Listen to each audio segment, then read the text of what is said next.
No pirate left a legacy like Blackbeard's. In the 2 short years he spent terrorizing America and the West Indies, he built up a reputation as the fiercest, dirtiest, and most terrifying on the 7 seas. Today, he's become more of a myth than a man. We almost see him as the ultimate badass, a pirate who could strike fear into the hearts of anyone who stood in his way. And that isn't exactly wrong.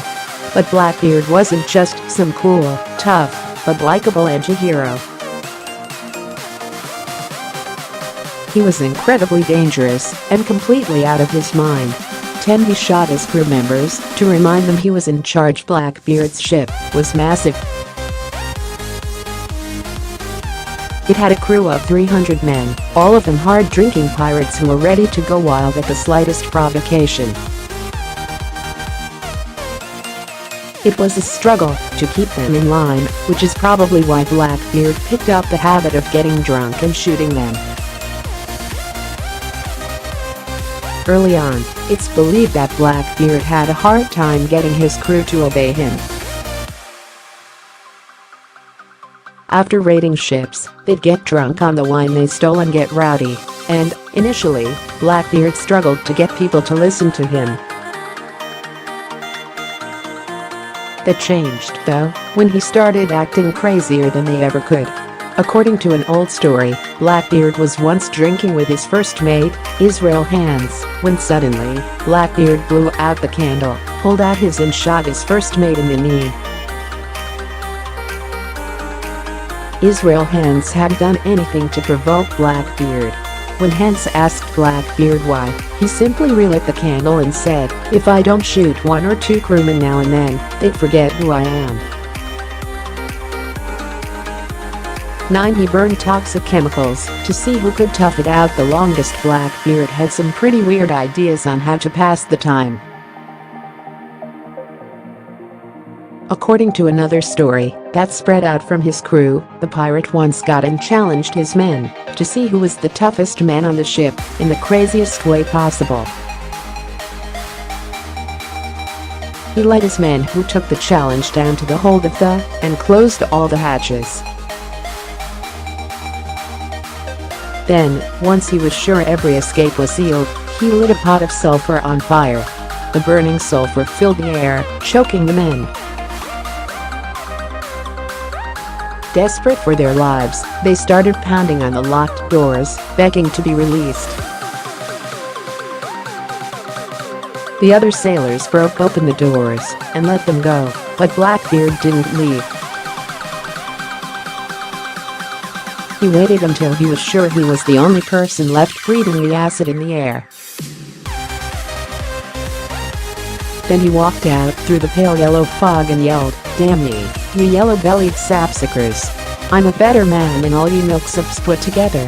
Afterward, he told his men, "Next time, we shall play at gallows and see who can swing longest on the string without being throttled."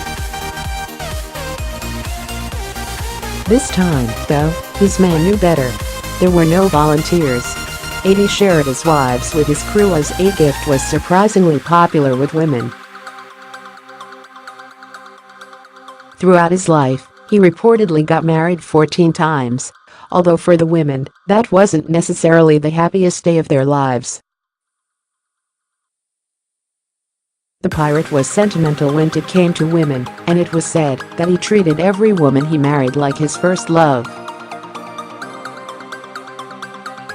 He would insist they get married, although, being a notorious pirate, he couldn't exactly go to church for the ceremony.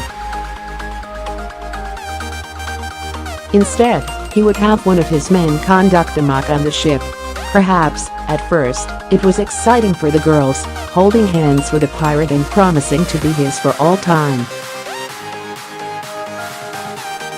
When the honeymoon began, though, they quickly learned why none of Blackbeard's weddings lasted. After their first night together, it's said that he would call in his men.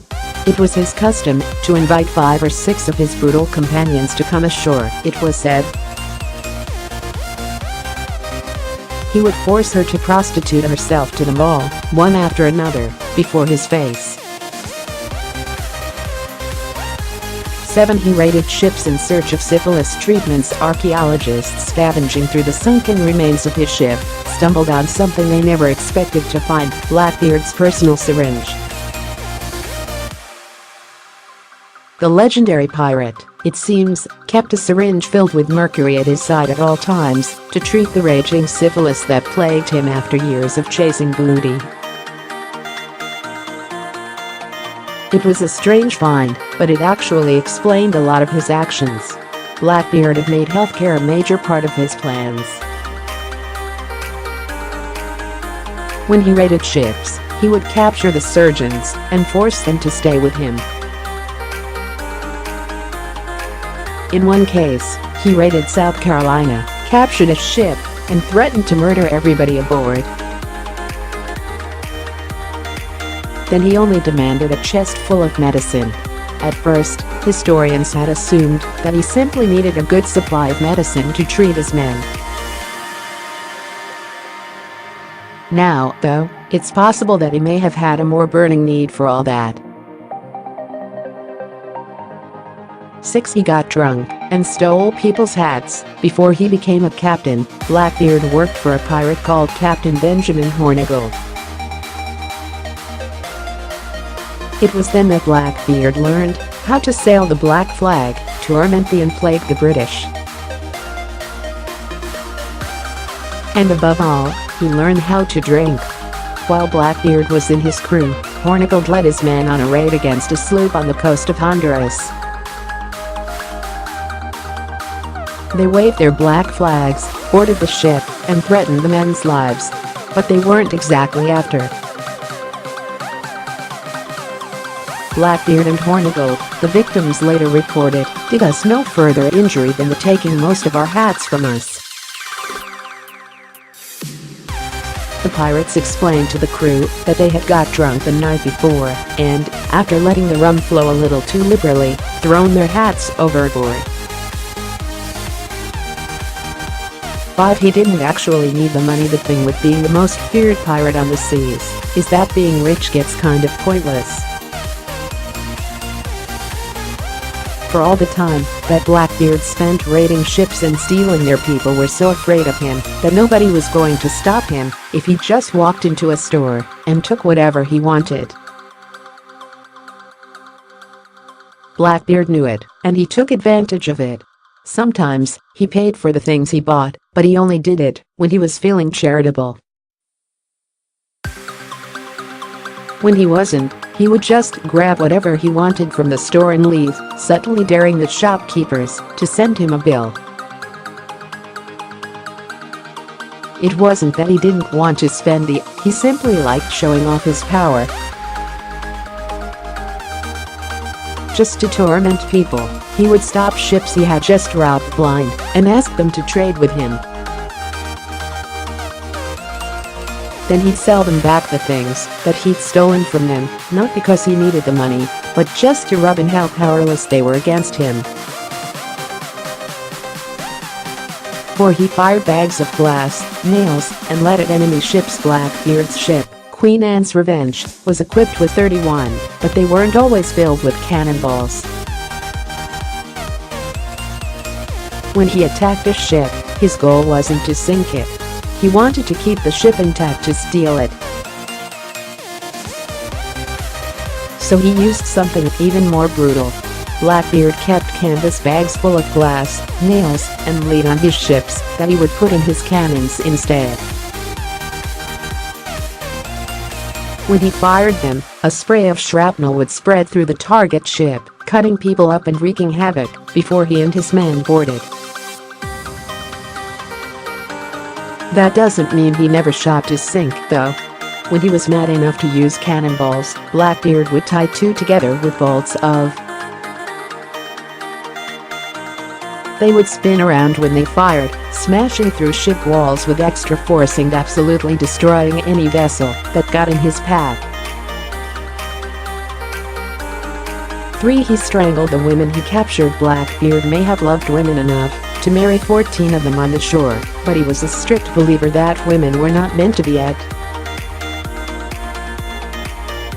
A woman who met Blackbeard on the open sea was in for a far worse fate than one who met him in a tavern. Blackbeard's men were under strict orders. Any woman captured was to be strangled too and pitched over the side of the ship. It's a dark and terrible rule to live by, but he wasn't the only one who followed it. Stede Bonnet, Blackbeard's friend and another of the most feared pirates on the sea, followed his lead.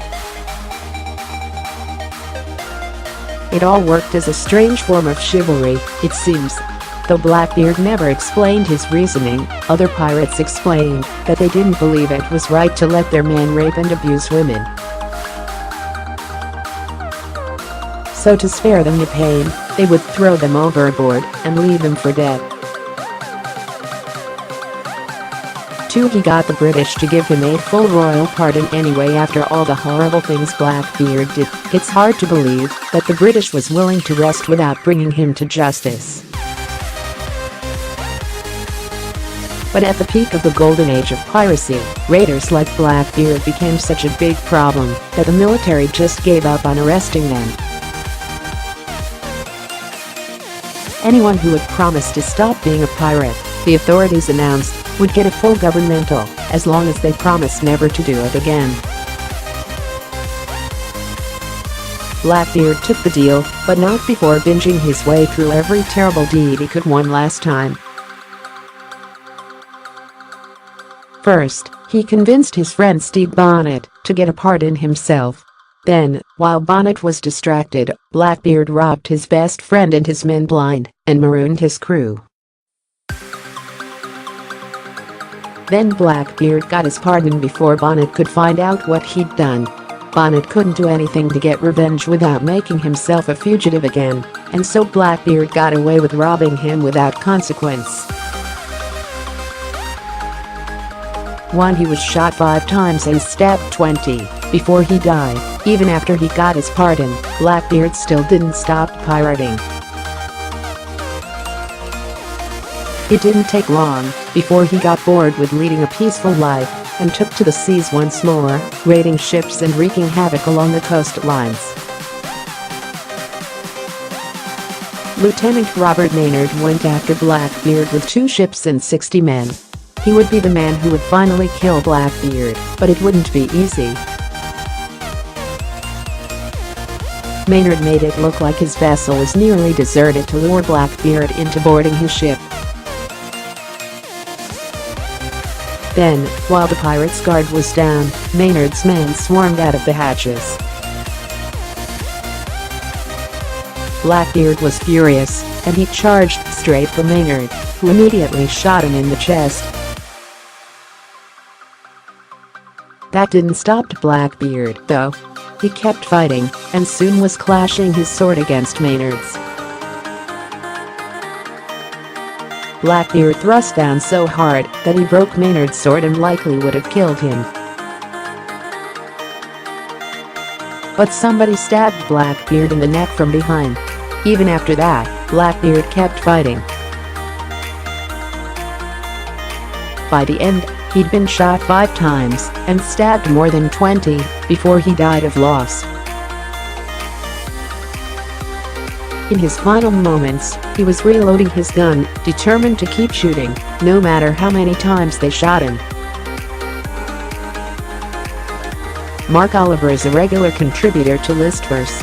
His writing also appears on a number of other sites, including The Onion, Starwipe and Cracked. His website is regularly updated with everything he writes. Read more.